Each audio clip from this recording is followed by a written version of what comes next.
Welcome to the Scoop Podcast with Margie Eckelkamp. The Scoop Podcast is a connection point for leaders across the ag retail industry to talk trends, challenges, and business, and is a trusted advisor to the farmer. Join the conversation on the Scoop Podcast. The Scoop Podcast is brought to you by Winfield United. Maximize crop performance potential by delivering a high load of zinc, manganese, and boron in one efficient application. Max In Ultra ZMB Plus. Built for it. Learn more at winfieldunited.com. From Farm Journal, this is the Scoop Podcast, and I'm Margie Eckelkamp. Today, we are going to be talking to the current retailer of the year. We've got team members from River Valley Cooperative. We've got Jake and Cully. Hey, guys, welcome to the podcast. Thank you. Thanks for inviting us. Absolutely. And I know, Cully, you and I have talked about you coming on the podcast for, I think, now 3 years. And so this is our moment, and we are going to meet it. Oh, I'm excited. I hope you are. Excellent. So, Cully, let's just start with you a little bit. If you would, can you share with folks your role in the operations team there at River Valley?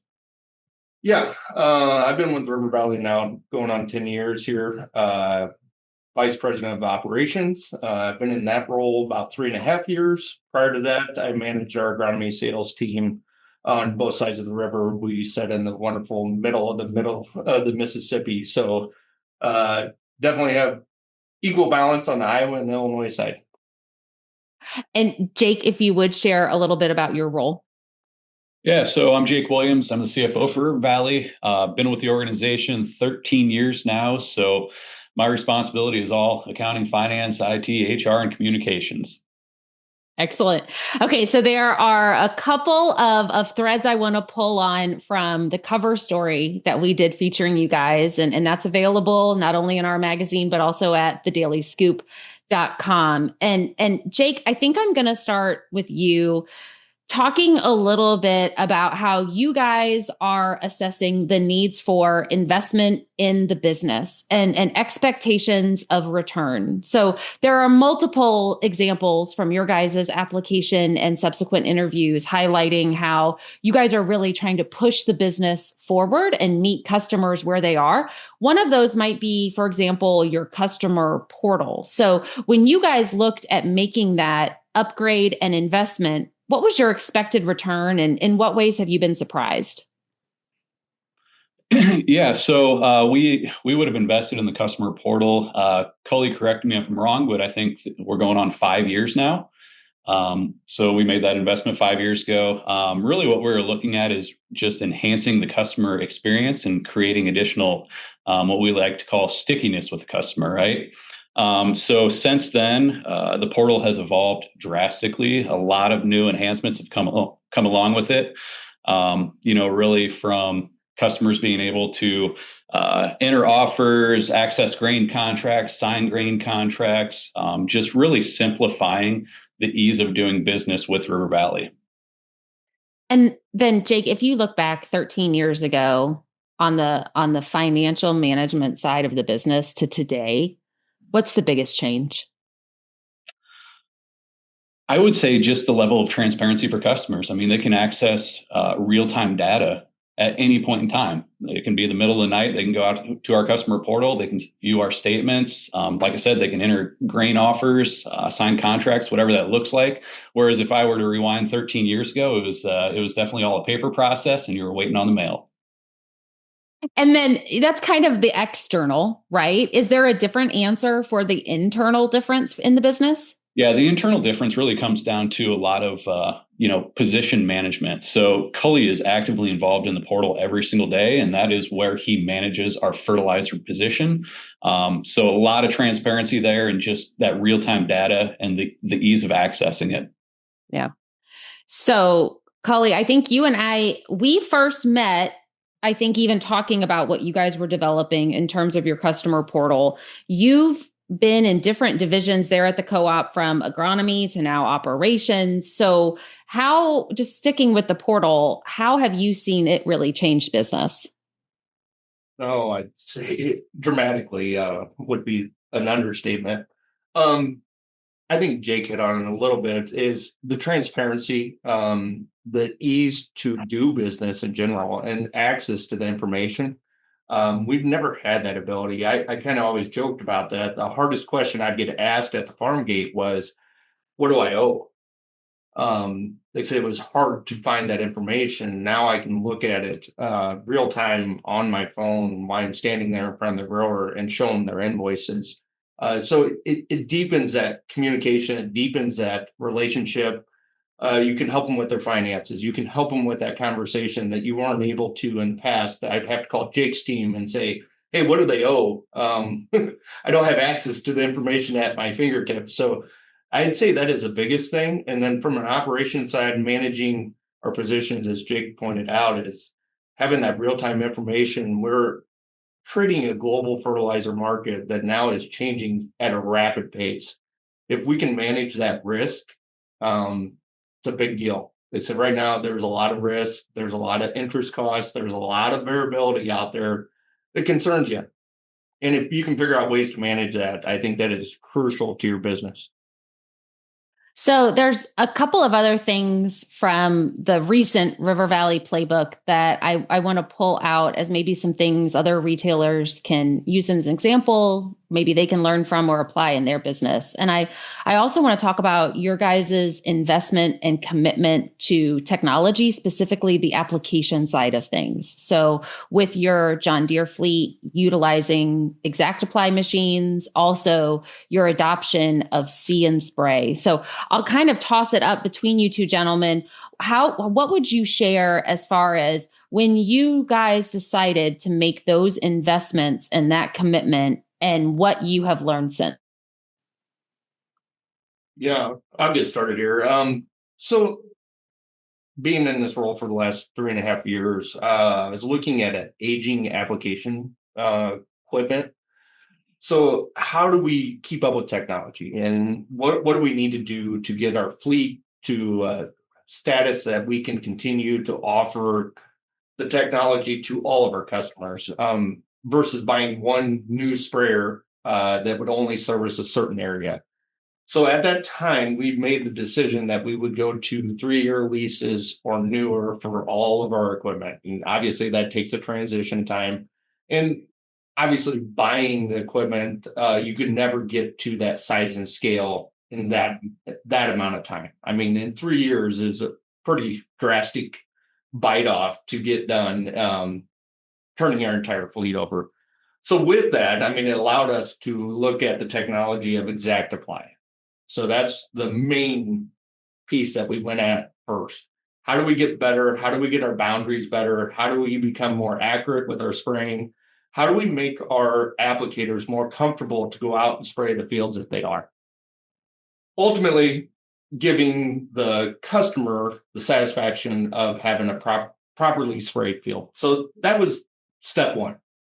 As we went through the journey, we started introducing See & Spray. When we got into the See & Spray side, that technology is great. From a commercial application side, everybody's trying to figure it out. What does it look like going forward? How do we tender the sprayers? How do we best guess how much product we need to send to spray the field? So we're kind of on the bleeding edge of that, and we kind of went all in. We did get 11 machines that were set up on See & Spray. It was something that I thought that we needed to try over our entire geography versus just having one sprayer. As you can see in a lot of this stuff, we kind of are all in and try to figure it out as we go. Not necessarily always the best theory, but it is a way for us to get a broad, wide brush understanding. How does this technology work in all of our geography, not just in one specific geography? So that's kind of the journey we went through on this technology. It's been exciting.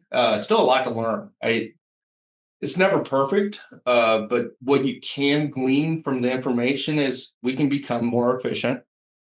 We can provide a better service than what we have in the past. And ultimately, we are keeping our applicators because we are providing them newer equipment with the ease to run it. So that is probably the biggest thing that I've seen from it. Excellent. So we are going to talk a little bit more about some of the other initiatives you guys have gone in on to be more efficient and provide better service. And we will do that after this message from our sponsor. For today's industry spotlight, we have Joe Rickard, Crop Protection Product Manager at Winfield United. Joe, have you seen growers shift their fungicide strategies in response to rising input costs? I have. I've seen growers move away from those blanket applications and pinpoint more of their high yielding, disease focused fields that they really wanted to hone in on there itself. And how can retailers help growers decide when and where a fungicide application makes the most economic sense?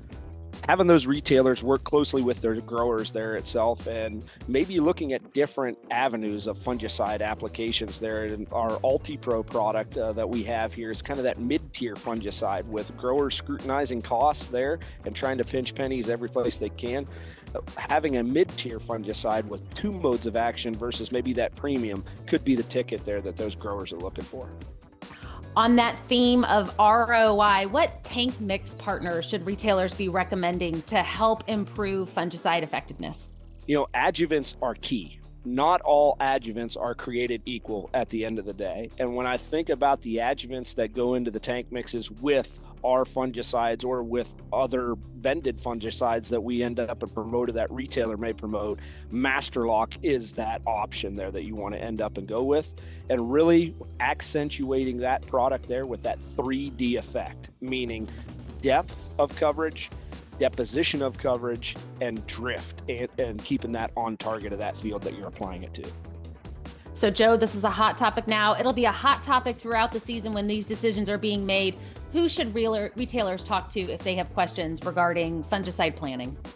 Talk to your Winfield United representative. And for those growers or retail sellers that want to do a little bit of their own homework there, go to winfieldunited.com. That's Joe Rickard, Crop Protection Product Manager at Winfield United.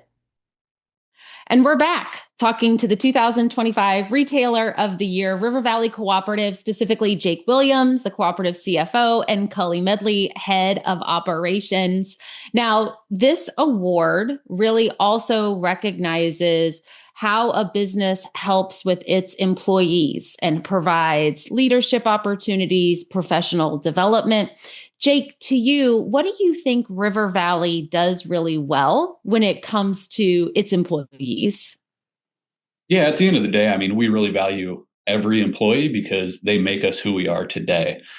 So as far as employees go, we have a lot of offerings to them to continue to promote and develop them within the organization. So first off, we have an active referral program. Some of our best employees come from the referral of our current employees.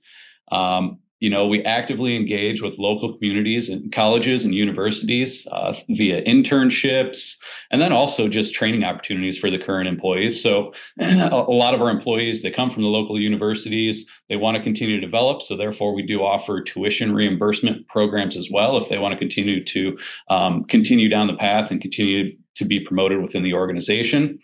On top of that, we do have a lot of internal training opportunities that we actually partner with outside resources on, just to help to create that level of expertise that we need to continue to grow as an organization and develop our employees.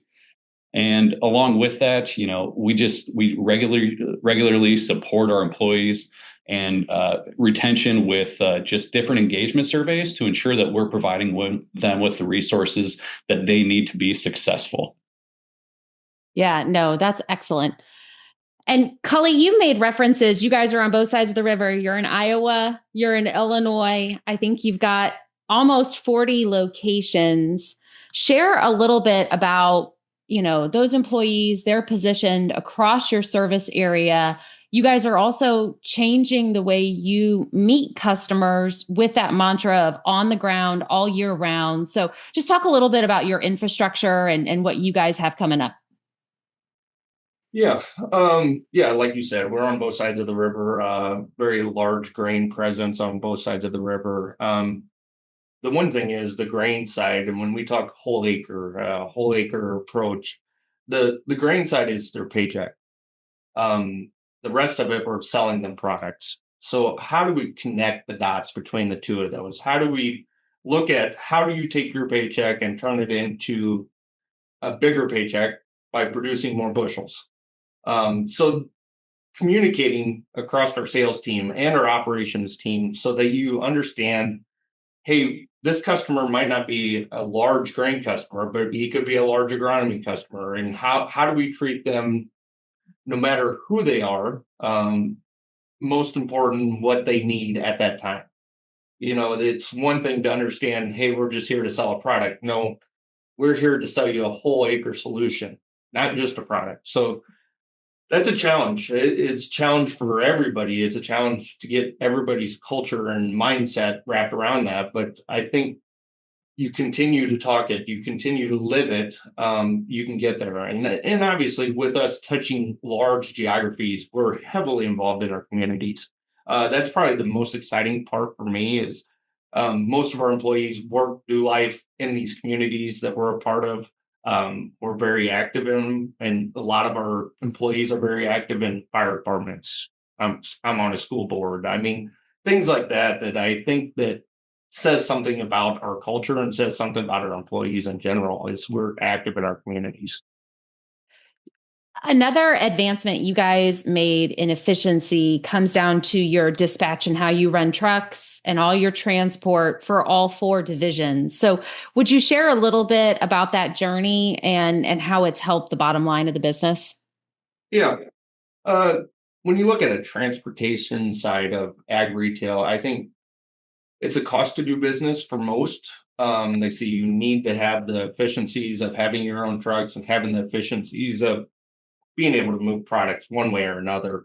The one thing that we've realized is we got to get better at it. I mean, ultimately, how do we get more efficient? How do we become more centrally dispatched? So we're breaking out our transportation side and saying, all right, what does it make sense for us to haul internally? What do we need to haul externally?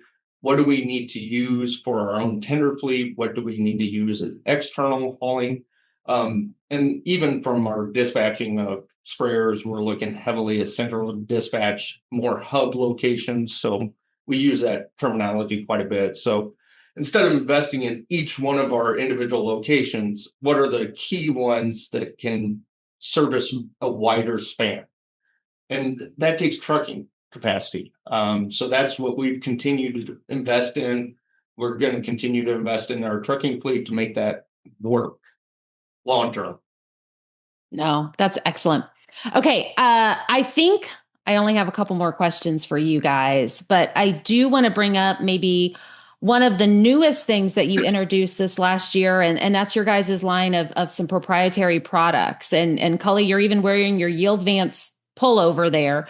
So just share a little bit. A lot of retailers have been looking at such opportunities. Talk a little bit about what you guys offer and where the momentum is behind that product portfolio. Yeah. Our Yield Vance brand and our private label side of our adjuvant and some of our Grow Vance products. Again, it gives us an opportunity to have a product lineup that we own. We are bought into our product lineup. We are using the best products out there. It's something that we can take some pride in and say, hey, this is our brand. We're going to own it. What drives the results that we're trying to at the farm gate? So we got a team of people that are very good and way smarter from my agronomy side than I am that vet products and what makes sense and what can we do operationally that makes sense long term. Not every product we need to sell. We need to sell the right products that are a win for us. It's a win for the producer. It's a win for everybody. That is the biggest thing when we are identifying products that fit into the lineup. And long term, it's something that we can continue to grow. That portfolio continues to grow every day. Now we're using things such as a loyalty program to promote these products. It's been a nice transition, and where it goes going forward could be endless. So very excited about it. I do think we finally got the lineup that we were looking for, and the buy-in. No, excellent. Okay, guys, I think this might be my last question, but I'm going to ask it of both of you. And it is, why do you think River Valley was named ARA's Retailer of the Year? And Cully, I'll let you go first because you talked last. And then Jake, you can close us out. That's better. I need him to finish. No, ultimately, I first, I think it's a great honor. Two, to be humble, we're not doing anything different than anybody else is. Now, I do think there's certain things that we do very well, but ultimately, I think the Ag Retailer of the Year award, great success. It's really our people. That really, it's nothing that Jake does or I do or anybody within our senior staff. It's the people below us, the people that are next to us, it's people that get the job done every day. That's what I'm proud of. And really, I didn't need the award to prove that, but ultimately, it is nice to share with the team and say, hey, we did accomplish it. Excellent answer. Okay, Jake, what would you add? Yeah, I think Cully put it very well. Like you said, it's just extremely rewarding to be selected, to have our organization selected for this award. And really, like he already alluded to, it comes down to our team. It's all the hard work that our team puts in and day out to make things happen. And then not only that, they're just always thinking outside the box, focusing on the future. It's not what today's about. It's what, the next 100 years about, and how do we stay on top of this and provide the solutions that our member owners come to expect from River Valley. No, that's excellent. Okay, guys, if folks do want to connect with River Valley, where would you point them to? Best place would be go to our website, rivervalleycoop.com. Well, congratulations again on being the 2025 ARA Retailer of the Year. I really appreciate you guys coming on the podcast. Thanks, Margie. Yeah, thanks, Margie. We really appreciate it. Absolutely. To all of our listeners, thanks for joining us today. And until we are back on the podcast, I wish you a safe and successful season. Thanks for joining us. We'll see you again soon for another new episode of the Scoop Podcast. Be sure to like and subscribe. And remember, all episodes are available on Farm Journal TV and anywhere podcasts are found.